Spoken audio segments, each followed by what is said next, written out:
Shalom bien-aimés dans le Seigneur, grande est notre joie de nous retrouver au pied du grand roi pour notre méditation quotidienne. Nous sommes le mardi 8 avril 2025 et nous vous saluons au nom de notre Seigneur et Sauveur Jésus-Christ. Pour notre méditation de ce jour, nous allons lire un texte dans les Actes des Apôtres. Actes des Apôtres, chapitre 4, verset 12, dans deux versions.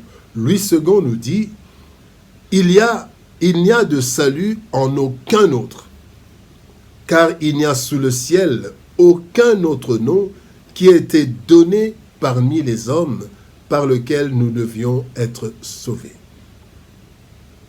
Parole de vie de 2007 nous dit « C'est lui seul qui peut nous sauver. » En effet, dans le monde entier, Dieu n'a donné aux hommes personne d'autre pour nous sauver. Il s'agit de Jésus-Christ.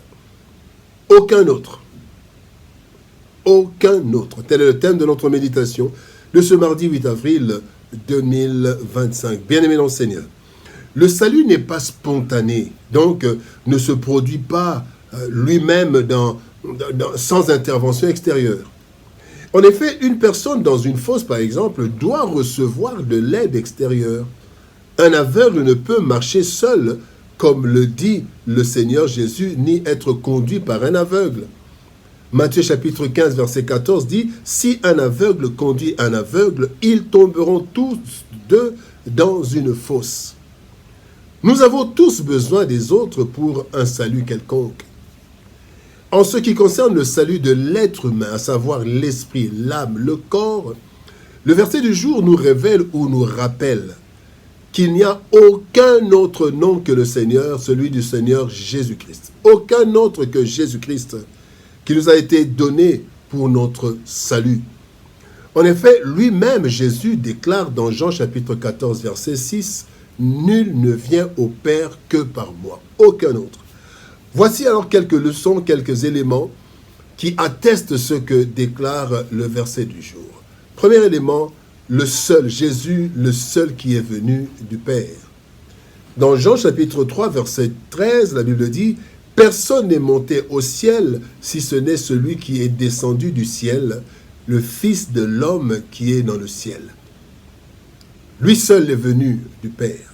Bien-aimé, après la chute d'Éden, le salut ne pouvait en aucun cas venir d'un homme, car tous ont péché et sont privés de la gloire de Dieu, nous dit Romains chapitre 3, verset 23. Et même le sang des animaux offerts en sacrifice était incapable d'ôter le péché à la base de la perdition de l'humanité. En effet, Hébreux chapitre 10, verset 4 nous dit « Il est impossible que le sang des taureaux et des boucs ôte les péchés. » C'est ainsi que, d'abord, Dieu lui-même a donné son Fils unique. Jean 3, 16, Dieu a tant aimé le monde qu'il a donné son Fils unique pour le salut de l'humanité, afin que quiconque croit ne périsse point, mais qu'il ait la vie éternelle.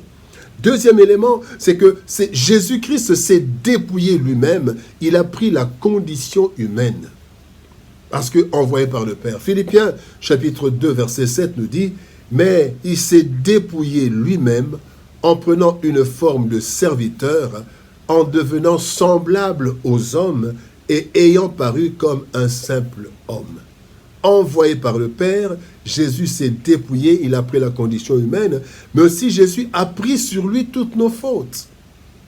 Quand nous lisons 2 Corinthiens chapitre 5, verset 21, la Bible dit « Celui qui n'a point connu le péché, Dieu l'a fait devenir péché pour nous, afin que nous devenions en lui justice de Dieu. » Bien-aimé, aucun autre n'a été mandaté par Dieu pour devenir homme et payer le prix de notre salut. Aucun autre. Pas un prophète, pas un pasteur, pas un roi, pas non, Jésus-Christ seul. Deuxième élément, Jésus est le seul qui est mort pour nous sauver. Dans Romains chapitre 5, verset 8, la Bible dit « Mais Dieu prouve son amour envers nous en ce que, lorsque nous étions encore des pécheurs, Christ est mort pour nous. » Il est écrit, bien-aimé, dans Romains chapitre 5, verset 7, « À peine mourrait-on pour un juste. » On pouvait, certaines personnes mouraient pour d'autres, comme les martyrs et tout, mais c'était pour une juste cause, pour des justes. Ce qui fait de Christ le seul sauveur, c'est que, un, il n'a pas été tué mais il a donné sa vie lui-même. Parce qu'il dit dans Jean chapitre 10, verset 18, « Personne ne m'ôte la vie, mais je la donne de moi-même. J'ai le pouvoir de la donner et j'ai le pouvoir de la reprendre. » D'ailleurs, quand les militaires sont venus voir Jésus à la croix, ils étaient étonnés de voir qu'il était déjà mort, alors que les autres n'étaient pas encore morts, parce qu'il avait déjà rendu l'âme au Père.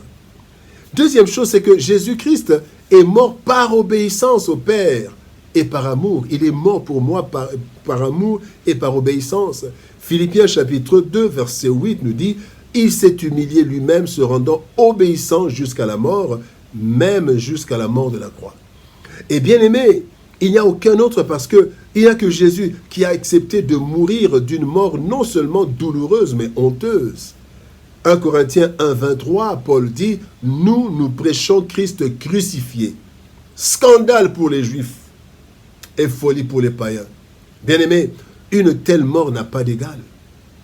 Tous les martyrs ont été tués sans nécessairement le désirer d'une façon consciente.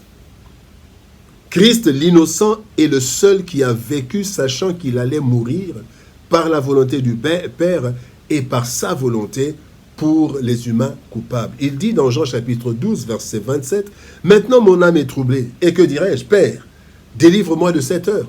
Mais c'est pour cela que je suis venu jusqu'à cette heure. » Il est venu pour mourir. Troisième élément, bien-aimé, qui montre que Jésus, il n'y a aucun autre que Jésus, c'est que Jésus est le seul qui est ressuscité pour notre résurrection. 1 Corinthiens 15, 20 nous dit, « Mais maintenant Christ est ressuscité des morts, il est les prémices de ceux qui sont morts. » Plusieurs religions ou philosophies, bien-aimés, plusieurs religions, plusieurs philosophies du monde parlent d'un certain salut par une personne un peu divinisée.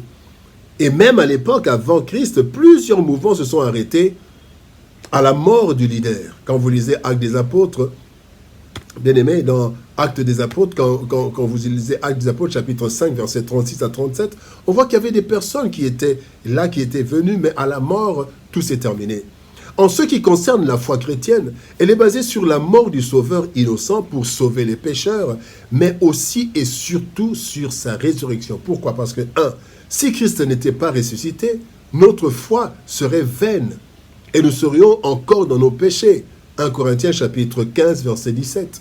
Si Christ n'était pas ressuscité, il n'y aurait aucune certitude qu'il est Dieu.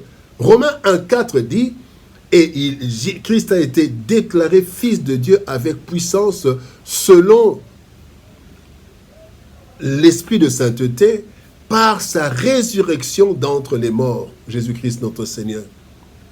Et si Christ n'était pas ressuscité, nous n'aurions aucune assurance de ressusciter à notre tour. Or, il est dit dans 1 Corinthiens 15, 20, « Bien-aimés, mais maintenant Christ est ressuscité des morts, il est les prémices de ceux qui sont morts. » Donc, ceux qui ressusciteront, c'est le premier qui est mort et qui est ressuscité pour que nous aussi nous ressuscitions. Bien-aimés, plusieurs noms sont cités dans l'histoire et même dans les temps présents comme des grands noms, dans différents domaines et qui ont sauvé de différentes personnes et dans différentes situations difficiles de plusieurs manières. Cependant, aucun de ces noms n'a pu faire entrer à la vie une quelconque personne.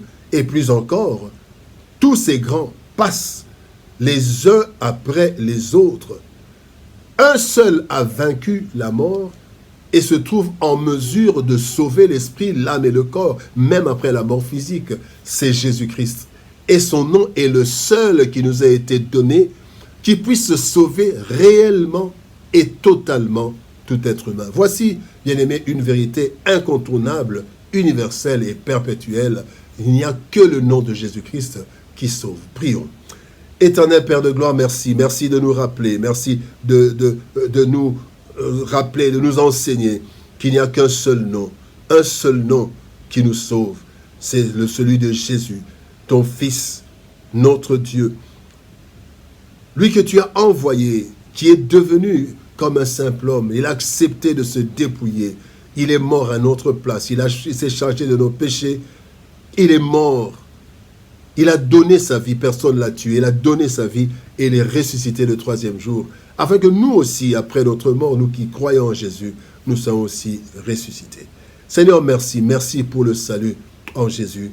Et merci Seigneur de gloire de toucher les cœurs par ton esprit, afin que plusieurs acceptent Jésus et qu'ils soient sauvés réellement, véritablement et totalement.